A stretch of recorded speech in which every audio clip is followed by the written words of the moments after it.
Welcome to the journey of digging deeper into the ethos, the prevailing practice of violence in the culture of the United States today. All one has to do is to observe, look around at everyday life to see how violence prevails. Violence is the common thread of entertainment, whether it be in movies, social media, TV. It's the common thread of entertainment. It's the common thread of the games we play, whether it be in sport or computer games, in which the goal is not to win, but rather annihilate or destroy. Violence is also the common thread in how to get your way, whether it be in normal disagreements in the home, which escalates into domestic violence, or road rage, where persons are trying simply to get to their chosen destination and someone else moves in their way. Yes, just stop in the USA. Instead of stopping to smell the flowers, we stop and see violence all over this land. Let me offer as a working definition of violence as any intentional or unintentional, covert or overt act or use of force which denies or refuses to recognize or respect the identity, the value, the rights, or the humanity of another human being. See, the consequences of violence are destruction, harm, injury, death. Now, the opposite of violence is shalom, peace, the universal flourishing for every human being. Violence is brokenness. Shalom is wholeness for every human being in the human community. Now, I want to repeat that definition. It's any unintentional or intentional, covert or overt act or use of force which denies or refuses to recognize or respect the value, the rights, the humanity, the identity of another human being. Now, I'm well aware that when we define violence in this way, that this limits our conversation to the arena of human relationships. It includes, for instance, the violence against the natural order of our environment. Maybe that's an exploration for another series. But for the next few weeks, we're going to focus on the many faces of violence in human relationships. This focuses on violence in the context of faith. For those of us who follow Jesus are committed to a way of relating to other human beings. The way of agape love, which has to do with the relationship with others. And in the United States, I believe there's been a corrosion of the soul. For in the United States, the Constitution is based on the value of freedom.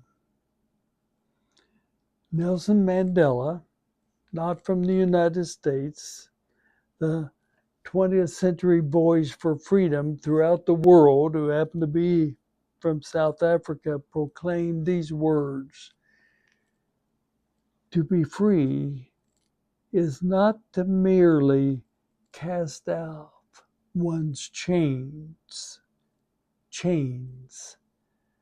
but to live in a way that respects and enhances the freedom of others.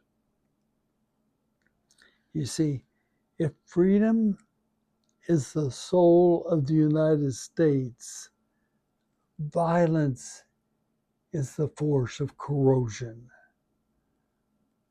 For the place of freedom as center stage in our culture is, in my observation, teetering and in danger of being replaced at center stage by the many faces of violence in our culture in 2024.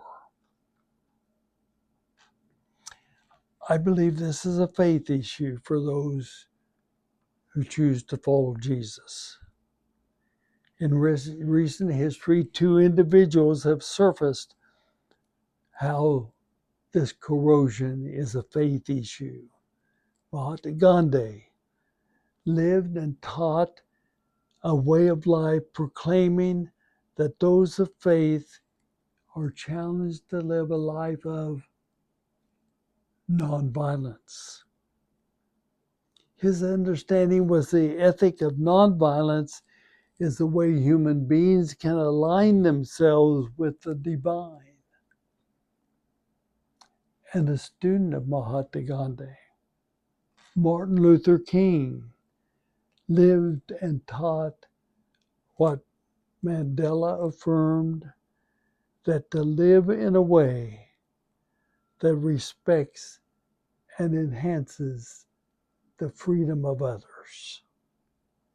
That's the way that was proclaimed in the life and teachings of Jesus. Now, I know some of you and many, Gandhi, Mandela, and King's understandings are unrealistic, they're delusional, and irrelevant, for many say that the real world demands that violence is a necessary tool and weapon for security and safety. My response is that the proclamation and teachings of these three persons must be carefully considered, for we are in a time and place in our culture in which the popular support of the many faces of violence are corroding the soul of our culture, as violence is replacing freedom before our very eyes. Now, this series of weekly explorations will take us on a journey considering the many faces of violence in our life together. Violence doesn't look the same all the time. We will consider violence in the life of faith communities, including the church. We will consider faces of violence in human relationships, of bullying, sexual abuse. We will consider systemic faces of violence, such as racial violence, gender violence, caste violence. And we're going to consider faces of violence, of international violence, such as colonialism and greed. Now, as we consider the many faces of violence as a prevailing practice in our life together, we will consider how these faces of violence are in fact replacements for the life and teachings of Jesus. The faces of violence are multi-dimensional, and in my opinion, surface what might be the greatest obstacle to the message of peace on earth, goodwill among all, as offered in the life and teachings of Jesus. You see, the many faces of violence reveal that the golden rule is no longer a source of guidance for interpersonal relationships for many.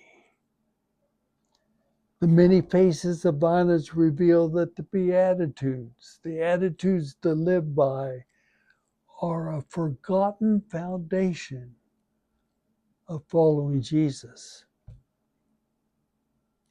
Yes, and the many faces of Jesus reveal that the, quote, common good of freedom has been replaced in our culture by the common harm of violence. This exploration of the many faces of violence will also reveal that there is a better way, a higher road than violence, and that is to follow the Prince of Peace. Now, to begin our journey, I offer you a couple of questions. What's your response to the understanding that freedom is being corroded by the accepted practice of violence? And secondly, what's your response to the understanding of nonviolence being a core value of the followers of Jesus? Thank you for being a part of our journey together.